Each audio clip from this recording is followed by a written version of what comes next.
사도전서 15장 9절 말씀부터 보겠습니다. 나는 사도 중에 지극히 작은 자라. 내가 하나님의 교회를 핍박하였으므로 사도라 칭함을 받기에 감당치 못할 자로라. 그러나 나의 나된 것은 하나님의 은혜로 된 것이니 내게 주신 그의 은혜가 헛되지 아니하여 내가 모든 사도보다 더 많이 수고하였으나 내가 아니요 오직 나와 함께 하신 하나님의 은혜로라. 그러므로 내가 저희와 이같이 전파하며 너희도 이같이 믿었느니라. 아멘. 본문에 고린도전서 15장 9절부터 11절 말씀에 의지해서 하나님의 은혜를 받는 비결이란 제목으로 하나님 말씀에서 은혜를 나누고자 합니다. 우리는 하나님의 은혜 중에서도 큰 은혜인 구원을 받았을 뿐만 아니라 영생을 소유한 자들입니다. 그러므로 요한복음 1장 16절에는 우리가 다 그의 충만한 데서 받으니 은혜 위에 은혜로라 그랬습니다.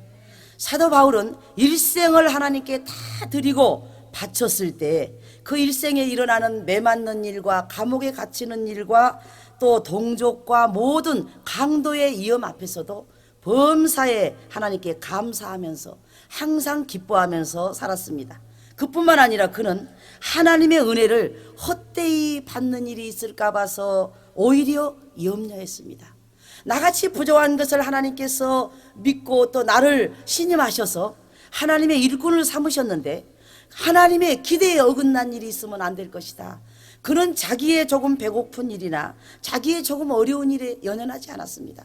내 하나님을 실망시켜드린 일은 없어야 된다 하는 것이 그의 신앙의 자세였습니다. 그러므로 우리는 오늘 말씀을 통해서 어떤 우리가 신앙의 자세를 가져야만 하나님이 우리에게 주셨던 그 은혜를 항상 유지할 수 있을 것인가 생각을 해보고자 합니다. 첫째, 은혜는 우리가 겸손해야만 받게 되어 있습니다. 잠언 18장 12절에도 사람의 마음의 교만은 멸망의 선봉이요 겸손은 존귀의 앞짝이니라.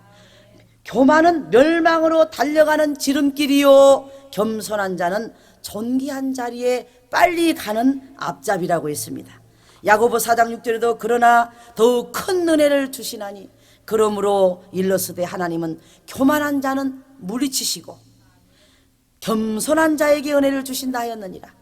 교만한 자의 꼴을 보고 그대로 놔둔 것이 아니라 교만한 자는 하나님 앞에서 치워버린다는 겁니다. 너는 저리 가 있어야 되겠다. 교만한 자는 물리쳐버리시고 겸손한 자에게 은혜를 주신다는 것입니다. 베드로전서 5장 6절에도 그러므로 하나님의 능하신 손 아래서 겸손하라. 때가 되면 너희를 높이시리라. 모든 것을 할 수 있는 전능하신 하나님 앞에서 너희가 겸손하면은 때가 되면 너희를 높여주신다고 말씀하고 있습니다. 빌립보 2장 3절에도 아무 일에든지 다툼이나 허용으로 하지 말고 오직 겸손한 마음으로 각각 자기보다 남을 낮게 여기라. 이 세리의 기도는 들으셨고 바리새인의 기도는 안 들으셨습니다. 하나님, 내가 11조도 더 냈지요. 내가 기도도 더 했지요. 내가 그 음식도 더 했지요. 저 세리와 같지 않음을 감사합니다. 하나님은 그 기도를 안 들으시고 가슴을 치며 감히 머리를 들지 못하고 하나님 불쌍히 여겨주세요. 나는 죄인이로소이다. 그의 기도는 하나님이 받으셨다고 했습니다. 그러므로 각각 자기보다 남을 낮게 여기라고 그랬습니다. 사울왕이 행구 뒤에 숨어서 나같이 적은 아주 작은 베냐민 지파에 이런 부족한 사람이 어찌 이스라엘의 일대 왕이 되겠냐고 저 짐 뒤에 숨어가지고 고개도 못 내밀 때는 하나님이 그에게 왕으로 끌어내서 세우셨지만은 다 된 줄로 착각하고 하나님의 명령을 어겨버리고 하나님 말씀에 순종하지 않고 내 이성과 내 생각이 더 맞아 하고는 다 진멸하라는 걸 진멸치 않고 그것을 끌고 와서 그것도 하나님 앞에 당당하게 내가 얼마나 하나님보다 더 영리한가 보세요. 무엇 때문에 짐승을 다 잡아서 없앱니까? 하나님께 제사 드리려고 제가 끌고 왔습니다. 하나님이 다 진멸하라 한 말씀을 순종치 아니하였으니 하나님이 당신의 왕세움을 후회하신다고 합니다. 그런데도 정신을 못 차리고 사무엘에게 모든 장로들 앞에서 나에게 제사 드리는 그러한 장면에 나를 위하여 축복하는 장면을 좀 보여주라고 사무엘이 나는 당신과 가지 않겠습니다. 우리는 아무리 차를 운전 잘하는 운전자가 10년 내지 20년 내지 30년 무사고를 했다고 해서 그는 영원히 무사고를 합니까? 언제든지 사고 날 수 있는 확률은 가지고 있습니다. 한 번도 나는 사고 난 일이 없으니까 그런 일이 없을 것이다, 우리는 착각하면 안 됩니다. 그래서 성경은 손줄로 생각할 때 조심하라, 넘어질 수 있다는 겁니다. 그래서 나를 항상 점검하고 돌아보고 돌이켜보지 않으면 나도 모르는 사이에 교만한 자리에 우리 마음이 앉아있을 수 있다는 것입니다. 우리는 하나님 앞에 항상 겸손해서 은혜에 의해 은혜를 입을 뿐만 아니라 하나님이 주시는 더욱 큰 은혜를 받아야 되는 것입니다. 잠언 15장 33절에도 여호와를 경외하는 것은 지혜의 훈계라, 겸손은 존귀의 앞잡이니라. 하나님의 분부하신 대로 잘 섬기는 것은 참 지혜로운 사람이다. 또 겸손하게 섬기는 자는 하나님이 존귀한 곳으로 그를 끌어갈 것이다 말씀하고 있습니다. 잠언 3장 34절에도 진실로 그는 거만한 자를 비웃으시며 겸손한 자에게 은혜를 베푸시나니, 거만하고 하나님 앞에서 우리가 똑똑하다고 생각한 자를 하나님은 웃으신다고 했습니다. 하나님은 내가 너를 만들었다, 나는 창조자다, 네가 다른 데서는 몰라도 하나님 앞에서는 나의 앞에서 거만한 모습을 보이면 안 된다는 것입니다. 하나님이 비웃는다고 말씀하셨습니다. 오늘날도 우리는 되지 못하고 다 된 줄로 생각하고 있을 때가 많이 있습니다. 또 우리는 나는 다 알고 있다. 여러분, 부흥사들이요, 집회를 다닐 때 딱 프로그램이 있습니다. 이번에도 그 목사님 프로그램 봤죠? 며칠 날은 열왕기상 몇 장, 또 며칠 날은 그것 가지고 그 5일 집회면은요 50년 40년 집회합니다. 그럼 그 성도들이 가잖아요. 너희는 마음에 근심하지 말라. 또 이 교회 가서 너희는 마음에 근심하지 말라. 성경이 한 100권 됩니까? 부흥사가 보는 성경이 따로 있습니까? 어디서 낯선 소리가 나옵니까? 똑같습니다. 그런데도 우리가 잘 아는 한국의 부흥사라고 소문났던 목사님도, 그 전에 목사님 그랬지요? 갈 때마다 그 말씀에 지옥과 천국 외에는 다른 복음이 없어요. 들을 때마다 하나님의 메시지니까 하나님 말씀이 왜 또 저 말씀을 하시는가? 은혜를 받는다는 거예요. 그런데 나 그거 다 알고 있는 말씀인데, 다 알았다면 그대로 살지 않는다면 모르는 말씀입니다. 듣고 그대로 애우고 그대로 실천 안 했다면 우리는 아무것도 모릅니다. 그래서 어떤 부흥사들은 한 교회에 5번 내지 6번 집회를 갑니다. 5번 6번 들을 말씀 있습니까? 지난번에 들었던 설교 또 듣는 겁니다. 그래도 성경은 한 권인데 왜 하나님은 달란트를 주셔서 그분이 얘기할 때 분위기가 다르고 저분이 얘기할 때 분위기가 다르고 똑같은 구절을 읽어서 메시지를 전하는데도 왜 영적 감도가 다르냔 말이에요. 그래서 우리 하나님은 부흥사들이 설교 때문에 가장 신경 안 쓰는 게 부흥사랍니다. 5편만 딱 있으면 돼요. 그러면 2,000교회고 3,000교회고 그 말씀만 전하는 겁니다. 그래서 하나님 앞에 우리는 말씀을 못 들어서 우리가 아직까지 충성을 안 했습니까? 그 말씀이 없는 줄 알아서 우리가 하나님께 순종을 안 했습니까? 우리는 어떻게 보면은 나는 다 알고 있다고 하는 신앙의 교만병이 들어서 잘못된 신앙인들이 되어질 수가 있다는 것을 우리는 생각해야 됩니다. 지금도 내가 복잡한 생각으로 고민하고 있을 때 마음에 근심하지 말라 하지 않았느냐? 하나님 맞습니다. 제가 그 말씀을 어제 듣고도 또 오늘 내가 믿지 않은 자처럼 제가 그런 생각을 가졌네요. 내가 내일 또 들어야 정신이 나겠네요. 우리는 하나님 앞에 항상 하나님 말씀은 그때마다 우리에게 주시는 것입니다. 욥기 22장 29절에도 내가 낮춤을 받거든 높아지리라 말하라. 하나님은 겸손한 자를 구원하시느니라.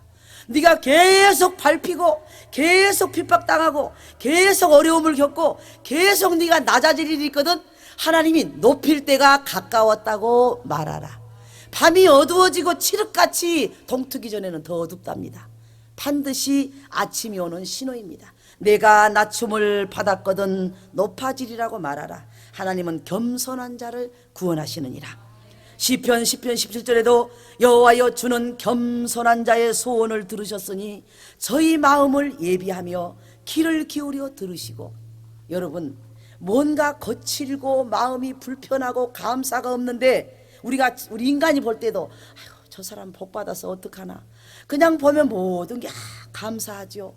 내가 봐도 시험 들 정도가 아니라 큰 문제가 생겼는데도 저같이 부족한 사람을 누가 그런 말 해주겠어요? 그분이니까 그런 말을 해주셨지. 참 감사한 일이죠. 저 사람은 복 받을 마음을 갖고 있구나. 우리 인간도 그런 생각을 하는데 성경은 말씀합니다. 여호와께서는 겸손한 자의 소원을 들으시는데 그 마음을 예비했다고 합니다. 여러분. 내가 뭔지 모르게 불편할 때는 빨리 하나님의 뜻을 찾아야 돼요. 하나님은 은혜 입힐 때는 반드시 우리가 은혜를 입을 수밖에 없는 겸손한 마음을 예비시켜 준답니다. 내가 뭔가 자꾸 은혜가 되고 감사가 되고 겸손해지면은 하나님 나한테 무슨 은혜를 주실라나? 나가 이렇게 겸손한 사람이 아닌데 나에게 겸손한 마음을 자꾸 예비시키시네. 성경은 지금 뭐라 합니까? 저희 마음을 예비하여 겸손한 마음으로 준비시켜 놨답니다. 얼마나 우리 하나님 아름답습니까? 내가 아무래도 복받을 요소가 없으니 복받게 하시려고 내 마음을 겸손하도록 하나님이 단련시켜서 예비시켜 놨답니다. 그래 아무리 봐도 나는 불평스러운 사람이고 감사가 없는 사람이고 하나님 앞에 복된 사람이 아닌데 이상하게 요즘에 모든 말이 걸리지 않고 이렇게 은혜가 되지? 하나님이 그 마음을 복 주려고 예비해 놓았다는 것입니다. 시편 22편 26절에도 겸손한 자는 먹고 배부를 것이며 여호와를 찾는 자는 그를 찬송할 것이라. 너희 마음은 영원히 살지어다. 겸손한 자는 먹고 배부를 것이요.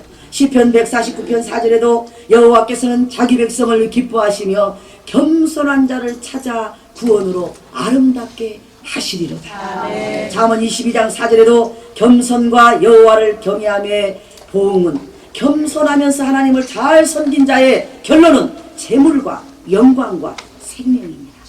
우리가 그렇게 소원하는 얻기를 원하는 재물과 그렇게 받기를 원하는 영광과 그렇게 누리기를 원하는 영원한 생명이 겸손함과 여호와를 경외하면서 결론으로 온다는 것입니다.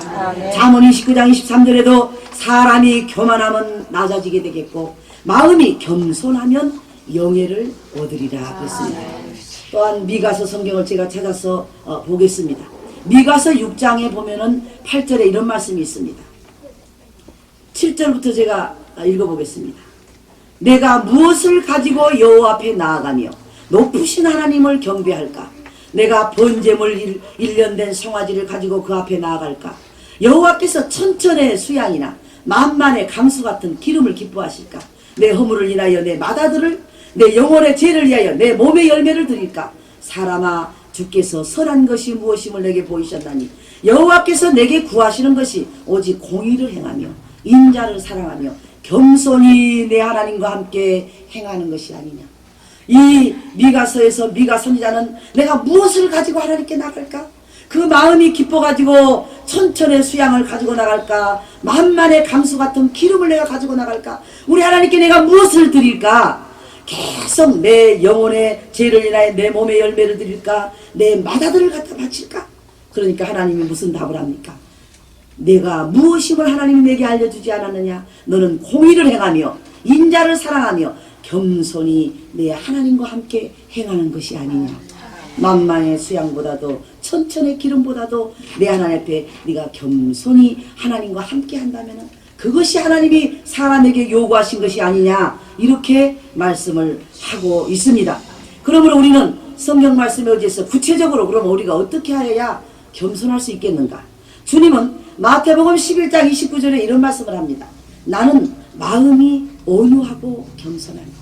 우리가 주의 백성이고 주님 앞에 구원 얻을 성도고 또 우리가 제자라면은 예수님은 당신에 대해서 정의를 내렸습니다. 나를 따르는 너희가 들어야 할 말이 있는데 나는 마음이 온유하다. 아멘. 또 겸손하다. 아멘. 그런데 나의 멍에를 메고 내게 배우라. 그것이 그냥 되는 게 아니에요. 멍에는 얼마나 힘든 겁니까? 이 소가 말을 안 들으면 코를 뚫었어. 일단 멍에를 매놔야 그때부터 이리 가서 하면 이리 가고 저리 가면 저리. 코를 안 뚫고 멍에를 안 놔도 망아지처럼 뛰어다니고 절대 말을 안 듣습니다. 이게 예수님이 내가 너희에게 원하는 것은 나를 따르려거든 나는 마음이 온유하고 겸손하다. 그 멍에를 너희가 메고 내게 배우라 그랬습니다. 배우라는 말은 연습하라는 겁니다. 길들이라는 말입니다. 하나님 나는 성격이 무슨 형이라 굉장히 거칠은데요. 저는 직업상 굉장히 떠들어대야 되는데요. 저는 굉장히 이렇게 와일드한데요. 예수님이 그러면 너는 콧뚜레를 뚫고 뒤에다가 멍에를 올려서 나에게 멍에를 메고 배워야 되겠다. 아멘. 오늘부터 연습하여서 온유한 자로 바뀌고 또 겸손한 자로 바뀌도록 너를 자꾸 습관으로 길러내야 되겠다. 그렇게 지금 말씀하고 있습니다. 내게 배우라 그랬습니다. 그러면 너희 마음이 쉼을 얻으리라. 아멘. 높아지려고 하느라고 머리를 막 굴릴 필요도 없고 또 내가 뭔가 남보다 더 그냥 더 큰 소리를 내갖고 이기려고 막 덤벼들 필요도 없고 너희 마음이 아주 평정을 이루는 방법이 있다.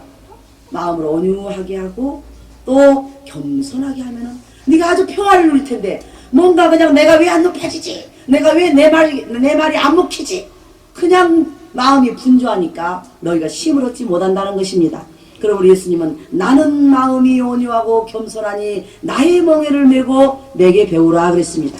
또 예수님은 그의 제자들을 교훈하실 때도 제가 겸손에 대한 지금 우리의 방법을 얘기하는 겁니다. 어린아이를 하나 데려다가 가운데 세워뒀습니다.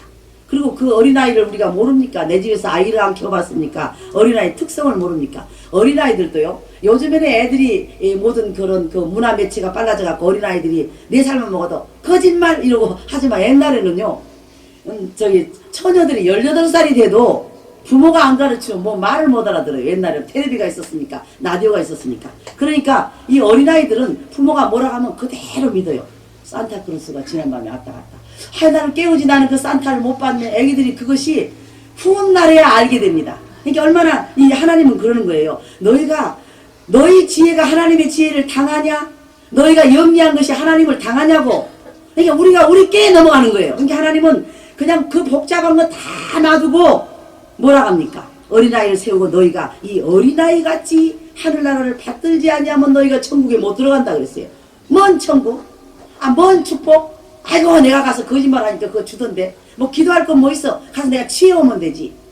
이 복잡한 마음. 저는요 솔로몬에게 지혜를 주신 말씀 가운데 저는 놀라운 말씀을 읽었습니다. 하나님께서 솔로몬에게 지혜를 주셔서 모든 열왕보다 뛰어나게 하시되 넓은 마음을 주시되 바다에 모래같이 넓게 하셨대요. 여러분 쏘가리에다가 지혜를 줘놓으면은 사기나 치고 지혜롭게 남이나 속여먹고 그런 짓 하라고 하나님이 지혜를 줍니까? 넓은 마음을 줘서 바다에 모래같이 해놓고 지혜를 주셨답니다. 다 그것을 안고 수용할 수 있도록 해놓고. 그러니까 우리가 지금 힘을 얻지 못하고 소유하지 못한 것은 적은 데다 들어가니까 한계가 있어. 아무리 물을 한 주전자 깎아도 그릇이 적으면 컵이 넘치고 말지 어디다 더 부어요. 못 붓는 겁니다. 그러니까 하나님은 참 지혜롭구나. 우리 하나님은 솔로몬에게 먼저 그릇을 어마어마하게 키워놓고 지혜를 주시니까 다 수용을 하시는 거예요. 그게 만약 뭐 아주 하늘에 있는 거나 땅에 있는 거나 왕들이 세계 왕들이 지혜를 들어오는데 솔로몬이 이렇게 생겨갖고 쬐끄만 마음에다 지혜를 들어놓으면 저 왕을 속여서 내가 금을 몇만 양을 내가 뺏어내나 저 왕을 속여서 내가 뭔 거짓말을 해가지고 그 머리가 능가한 지혜가 있으니까 내가 뭔 저 나라를 어떻게 생겨버리나 이럴 거 아니겠어요? 그래서 우리 하나님은 다 그렇게 할 수 있는 자에게 주시지 아무에게 주시는 게 아니구나 저는 그런 생각을 했습니다. 그래서 너희가 어린아이같이 되지 아니하면은 천국에 들어가지 못한다 그랬어요. 얼마나 단순한 얘기입니까? 어린아이? 우리는 벌써 어린아이를 다 지켜서 이제 성령이 됐어요. 우리가 어린아이 말을 못 알아들 게 없는데 예수님 뭐 그렇게 멍청한 비유를 드시나? 그만큼 우리가 이유를 달지 말고 왜 그러냐고 묻지 말고 그러십니까 하나님? 그러세요 예수님? 이렇게 우리는 순수하고 단순하라는 것입니다. 고린도전서 15장 8절부터 9절 보니까 맨 나중에 만삭되지 못하여 난 자와 같은 내게도 보이셨느니라. 사도 바울이 모든 사도보다 큰 응답을 받았습니까 안 받았습니까? 고린도성경 말하기를 내가 셋째 하늘에 끌려 올라가서 가히 이룰 수 없는 말을 들었는데 그 말도 조심스러워서 못하겠다 그랬어요. 그런데 바울은 뭐라고 합니까? 맨 나중에 어떻게 이렇게 못난 사람을 하나님께 부르셨을까? 12제자는 잘나서 다 선택받았는데 12제자 가운데 못 들어간 사람입니다. 바울은 맨 나중에 하나님 나같이 부르셨는데 만삭되지 못해. 오늘날로 말하면 그 7뛰기 8뛰기 그러니까 아주 저 모질이 부모가 10달도 못 채우고 난 클 것도 안 클고 성장할 것도 못 성장한 이런 나 같은 자에게도 하나님은 그 놀라운 하늘의 세계를 보여주시다니 만삭되지 못하여 난 자 같은 내게도 보이셨느니라. 나는 사도 중에 지극히 작은 자다. 바울이요. 사도 바울만 설교를 하다 보면 예수님 어디로 가고 없어요. 예수님보다 바울이 더 잘났다니까. 얼마나 말씀 한마디 한마디가 다요. 이 논문을 쓰려면 바울 서신을 보세요. 서론, 본론, 결론이 우리가 신문에 나오는 사설이나 논설을 안 봐도 바울의 글을 읽다 보면은 얼마나 논리적인지 법관들에게도 로마인들에게 이제 가거라. 죄도 없는 너희가 나를 불러다 놨으니 왜 나를 데리고 와서 여기서 풀어줬는가에 대한 해명을 하기 전에 난 갈 수 없노라고. 너희들 마음대로 끌어다가 또 풀어준다고 가라고? 말도 안 되지. 얼마나 그 뭐 법관들이 이 바울을 감당할 수 있는 줄 압니까? 정죄해서 데리고 왔으면 거기에 대한 사과를 하든지 우리가 잘못했다고 빌든지 온전한 것이 이루어지고, 나는 법정에서 나가라 한다고 내가 나갈 것 같으냐? 저는 성경을 자세히 보면서 사도 바울의 말을 보다 보면 예수님보다 더 말을 잘해버리네. 이러니 어떤 분들이 바울을 연구하다가요, 예수는 어디를 가고 바울만 나타난대요. 그런 그 간증을 했더니 그건 맞은 얘기예요. 바울이, 예수님은 우리에게 어린 양으로 빨리 속죄제가 돼서 구원하기 위하여 이 땅에 오셨다 3년 만에 사역하고 가셨지만, 사도 바울은 얼마나 말씀 한번 하다못해 젊은 여자들에게 재혼을 말할 때도 이것은 명령이 아니요 권하는 거다. 그러나 나 같으면은 혼자 지내겠다.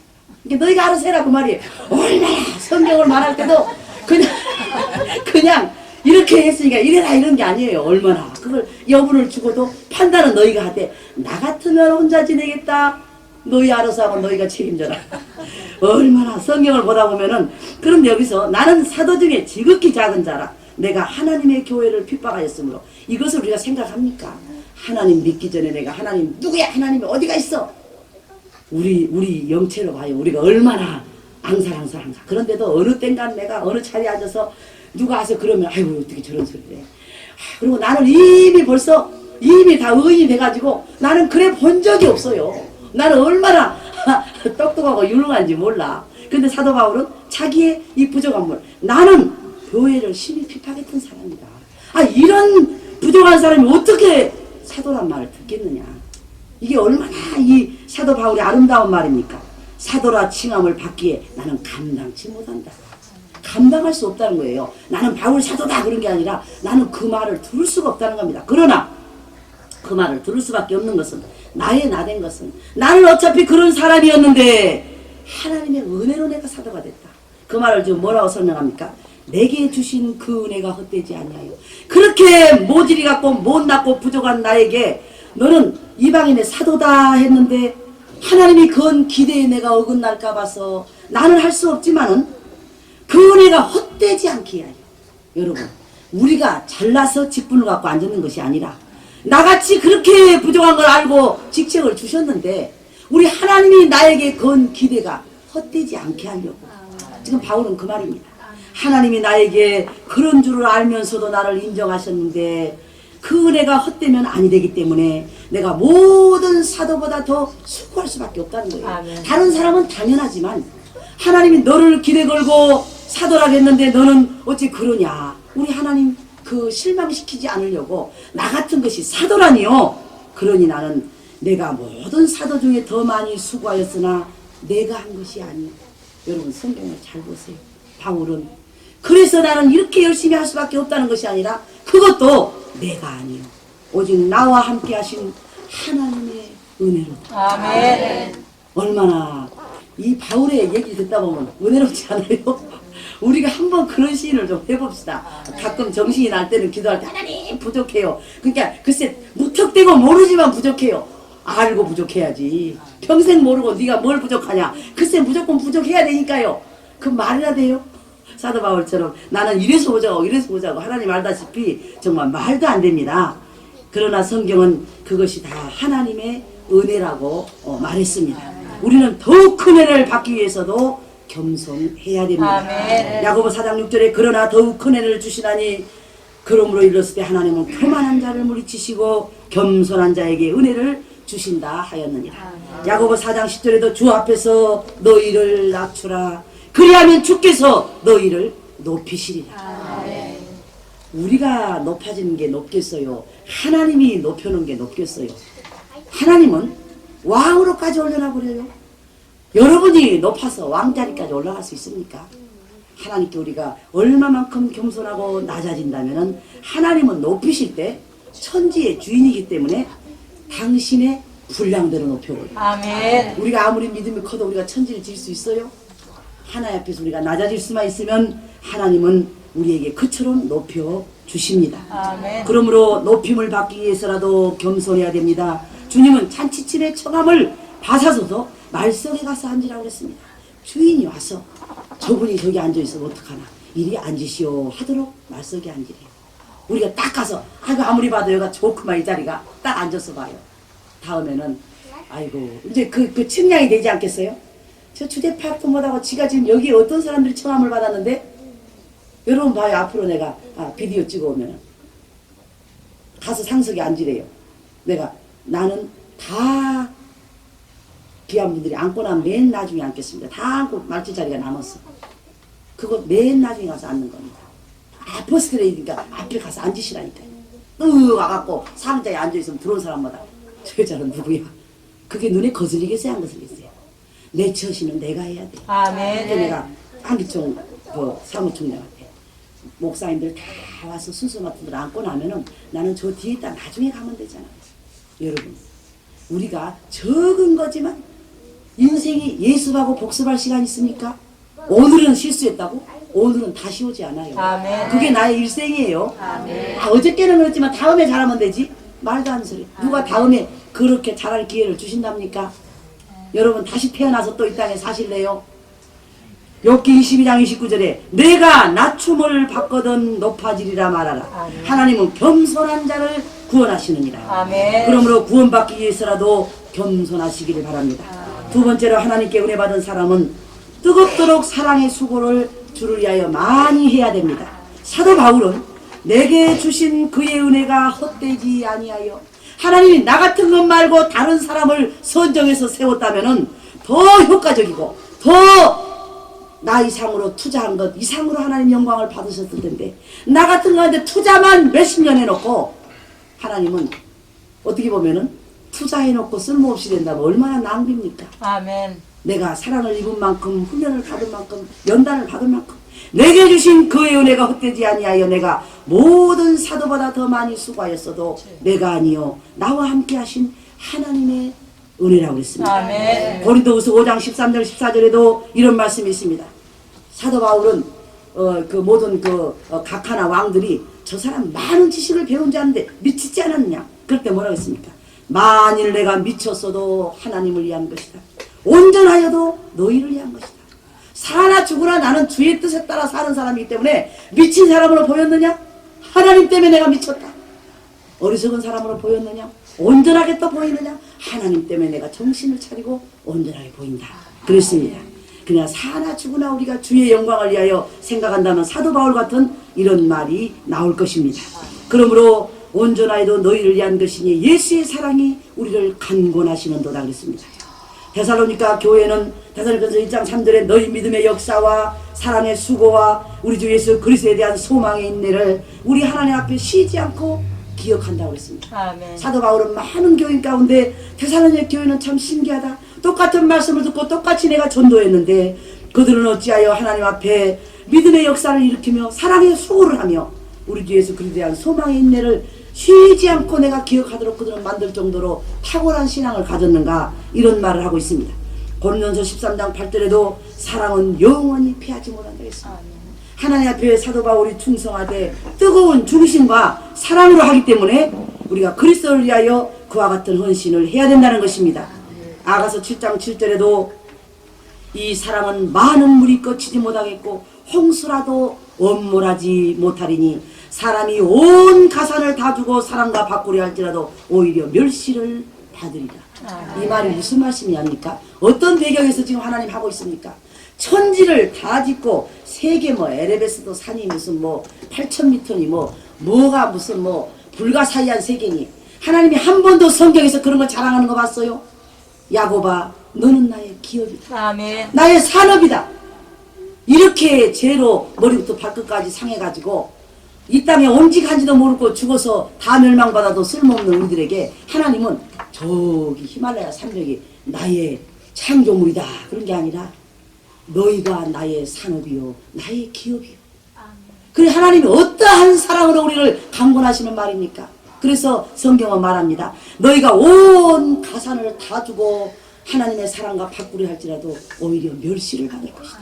이게 어떠한 사랑으로 하나님이 우리를 사랑했는가를 말하기 위해서 이런 말씀을 하고 있습니다. 디모데전서 1장 12절에도 나를 능하게 하신 예수 그리스도 우리 주께 내가 감사함은 나를 충성되이 여겨서 내게 직분을 맡기심이라 했습니다. 저는 이 이 말씀을 생각하다가 이 말씀을 제가 성경에서 보다 생각이 났어요.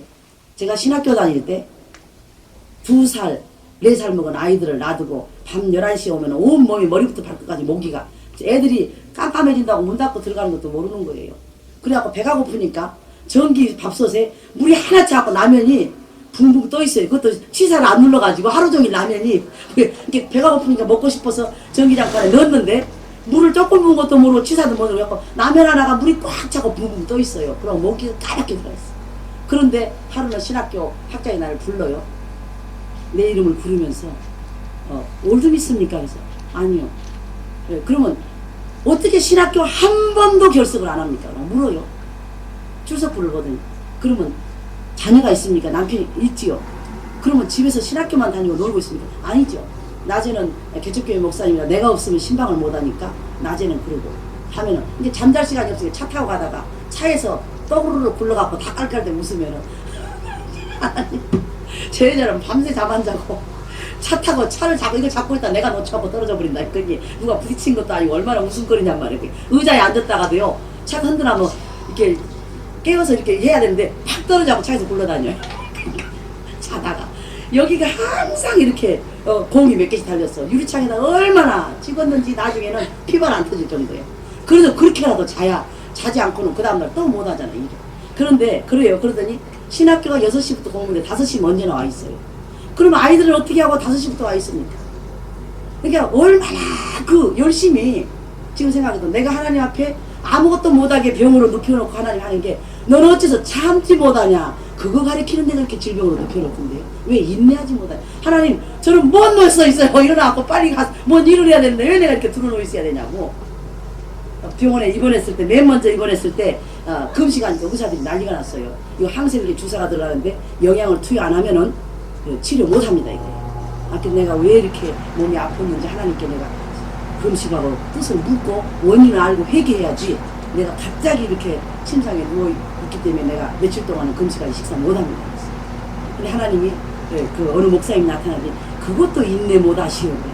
벌떡 일어나고 잠깐 내다보면 나 어저께까지 걸어다닌 사람이 내가 왜 와서 누워 있어야 되나 막 이러는 거예요. 그러니까 하나님이 우리들의 정말 그 단점이면 단점일 수 있는 그 부분이라도 하나 보시기 때문에 우리를 불러놓는데 할 일 없이 마냥 살찌하고 들어놓고 드글드글하고 게을러하고 아이 나 싫어 하기 싫어 안 하는 거야. 하나님이 불러 쓰실 것 같아요. 정말 하나님 앞에 난 근데 어저께요 내가 아침마다 새벽 조차를 나가다 보니까 또 정지원 전사께서는 낮잠을 또 안 자요. 어제 아침에 나가기가 미안했어. 미안해가지고 또 나가겠는데 미안하네 그랬더니 우리가 성경에 그랬죠. 너희가 말로 정죄를 받고 말로 구원을 받아. 무슨 말을 하는 줄 알아요? 아멘. 하나님이 우리를 부지런히 쓸 때 부지런히 충성해야 된대요. 나 처음 그런 말 들어본 거야. 아멘. 그러니까 요즘엔 가서 보니까 2층 다락방 교회가 아니고 교회 지도자들이 몰고 다니거든. 아 이건 상황이 아니네? 그랬던 것 같아. 이제 본인의 얘기는 안 들어봤지만 하나님이 쓰실 때 부지런히 일하셔야죠. 아, 네. 이제 조금 사람다운 말 한마디 하는 거니까. 우리는 하나님 앞에 정말 로마서 1장 14절에 우리의 대상이 뭡니까? 저는 어젯밤에 예국인 교회 선교하는 여자 목사님 전화하고 그래요. 나한테 목사님 우리도 좀 선교를 시켜달라 그런 얘기에서 내가 이제 들었습니다. 그랬더니 예군 흑인 몇 명 데리고 있대요. 일반대 영문과를 나왔는지 정치과를 나왔는지 똑똑이도 보통 똑똑한 게 아니에요. 지난번 봤죠? 이렇게 나왔던 사람 어젯밤에 전화 30분 날 통화를 하는 거예요. 근데 아무래도 교회는 안 벌어지고 자기가 똑똑했지 성전이 붕이 안 된대. 몇 년을 목회해도. 그래서 간절히 기도했더니 봐요. 그분의 응답도 중요한 얘기예요. 뭐라고 하냐 하나님이 예수님 그러죠. 내가 언제 교회 만들었냐. 나는 갈릴리로 어디로 사방을 돌아다니면서 다 그게 내 교구고 일이다. 너를 그렇게 많이 훈련하고 가르쳐놨는데 한 교회에 있으라고 너를 가르친 거 아니야. 그러니까 너는 세계에 나가서 집회하고 딴 데 가서 메시지 전하고 너는 말하자면 대한민국이 다 네 교구다 이러시더래. 근데 그 말을 들으면서 저 말도 일리가 있구나. 예수님이 그러더래요. 내가 어느 큰 성전 하나 모아놓고 다 그들을 불러모아서 내가 목회하더냐. 예수님이 그러더래요. 그 말이 참 나한테도 참 도움이 되네. 내 교구가 세계가 될 수 있겠구만. 나라가 될 수 있겠구만. 근데 우리는 항상 그냥 하나님 우리는 왜 이런 기적이 있어요. 이렇게 불면안돼요. 근데 하나님 앞에 정말 그 로마서 1장 14절에 사도 바울은 헬라인인에게나 야만인에게나 지혜 있는 자에게나 어리석은 자에나 내가 다 빚진 자다. 아멘. 내 교회 몇천 명을 돌아보기에 바쁜 게 아니고 바울은 헬라인에게도 빨리 가야 되고 야만인에게도 빨리 가야 되고 지혜 있는 자에게 어리석은 자에게 나는 다 빚을 지고 있다. 빨리 나는 가서 복음을 전해야 된다. 이런 말을 하고 있습니다. 시간이 많이 맞지만 우리도 한번 405장 찬송을 한 장 부르고 오늘 시간 한 20분 좀 늦어지겠습니다. 찬송가 405장을 제가 부르고 싶네요. 나 같은 죄에 살계신 그 은혜 놀라워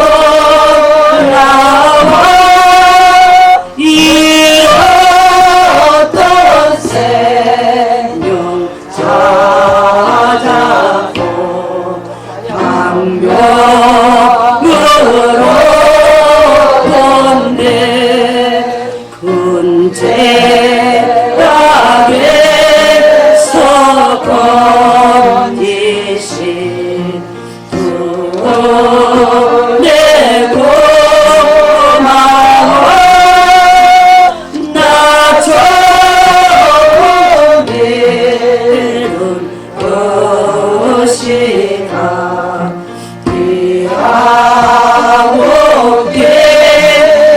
하라 이제껏 내가 산 것도 주님의 은혜라. 또 나를 장차 본향에 인도해 주시리. 거기서 우리 영원히 주님의 은혜로 해처럼 밝게 살면서 주 찬양하리라. 사무엘상 16장 14절에 보면 여호와의 신이 사울에게서 떠나고 여호와의 부르시는 악신이 그를 번뇌케 한지라 그랬습니다. 뭔가 불편스럽고 감사치 않고 하나님께 우리가 충성된 마음이 없을 때는 여호와의 부르시는 악신이 우리를 주장하고 있는 것입니다. 아멘. 우리는 12제자라는 유다가 엄청난 선택을 받아서 가장 귀한 신임하는 금고를 만든 일을 했지만은 그가 예수를 하나님의 은혜로 여기지 않고 은 30에 팔아 그는 하나님 앞에 하나님 복되지 못한 일을 할 때 오히려 그는 자살하여 탕자가 쳐져서 죽는 일이 일어났습니다. 아나니아 삽비라도 변질될 때 이 베드로 앞에서 송장이 되어서 나갔습니다. 또한 삼손도 사사기 16장 20절에 보면 드릴라가 가로되 삼손이여 블레셋 사람이 당신께 미쳤느니라 하니 삼손이 잠을 깨어 이르기를 내가 전과 같이 몸을 떨치고 일어나리라 해도 여호와께서 이미 자기를 떠나신 줄 깨닫지 못하였더라 그랬습니다. 계시록 2장 4절에 보면 그러나 너를 책망할 것이 있나니 너의 처음 사랑을 버렸느니라. 회개하여 처음 행위를 가지라. 회개치 아니하면은 촛대를 옮기리라 그랬습니다. 아멘. 이사야 14장 10절부터 15절에는 너 아침의 아들 계명성이여 어찌 그리 하늘에서 떨어졌으며 너 열국을 없는 자여 어찌 그리 땅에 찍혔는고 내가 내 마음에 이르기를 하늘에 올라 하나님의 뭇별 위에 내가 보좌를 높이리라 하니 내가 북극 지표의 산 위에 자정하리라. 가장 높은 구름 위에 올라 지극히 높은 자와 피기리라 하는도다. 그러나 이제 내가 음부 곧 구덩이의 맨 밑에 빠치우리라 했습니다. 우리가 하나님 앞에 겸손해야 되니까 하는 것이 아니라 그렇지 아니할 때는 하나님은 네가 어찌 뭇별 위에 내 보좌를 높이리라 하느냐 또 너는 지극히 높은 자와 비기리라 하느냐. 하나님은 너를 음부 구덩이 맨 밑에 빠치우는다고 했습니다. 오바댜 1장 3절 4절에도 바위 틈에 거하며 높은 곳에 사는 자여 내가 중심에 이르기를 누가 능히 나를 땅에 끌어내리겠냐 하니 너의 중심의 교만이 너를 속였도다. 내가 독수리처럼 높이 오르며 별 사이에 깃들일지라도 내가 거기서 너를 끌어내리라. 여호와의 말하였느니라. 여기서 지금 무슨 말씀입니까? 바위 틈 단단한 끔찍도 않은 바위 틈에 나는 있기 때문에 누가 나를 어떻게 못할 것이다. 높은 곳에 살기 때문에 누가 나를 끌어내리 못할 것이다. 누가 능히 나를 땅으로 끌어내리겠냐 하니 너의 교만이 너를 속이고 있구나. 아멘. 교만이라고 하는 그 무서운 것이 너를 붙들고 너를 지금 속이고 있단다. 독수리처럼 네가 이 새 중에서는 독수리가 제일 높이 나르죠.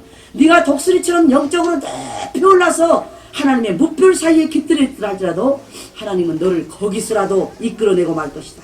나 여호와가 말합니다. 우리는 어쩌면 예습이나 복습이 없습니다. 내일 잘못할 일도 없습니다. 오늘 나의 결단과 선이 나의 일생인 것입니다.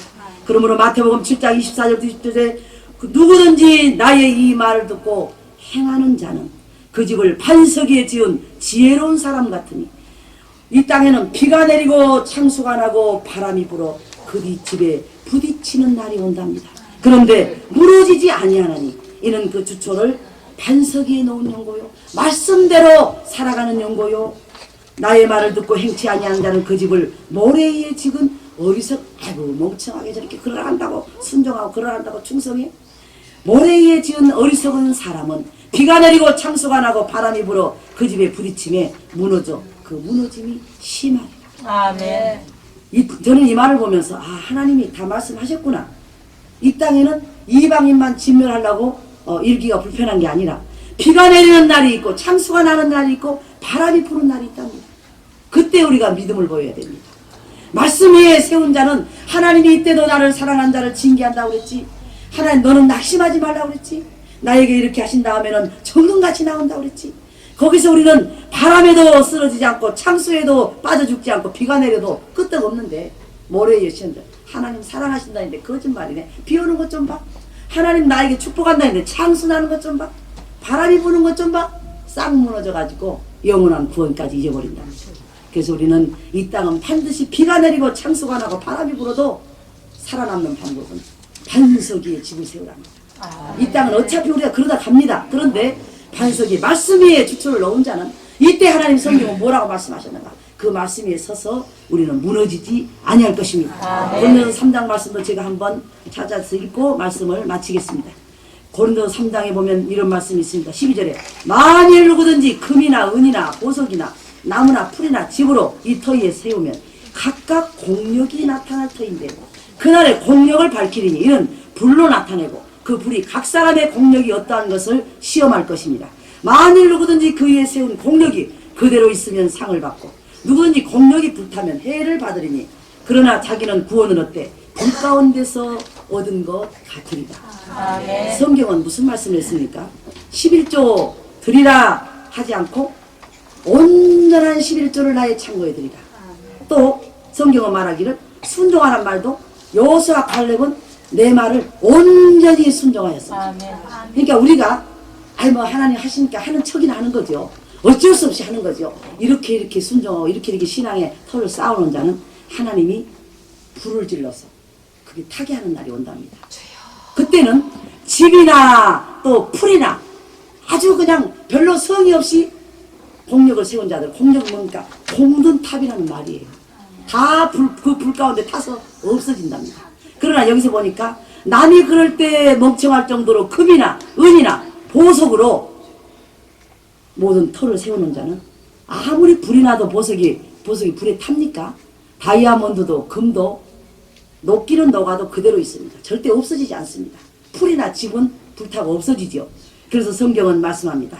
하나님 앞에 너희가 공력이 불이 탈 때 또 누구든지 공력이 불타면 해를 받는다. 이 말은 뭔 말입니까?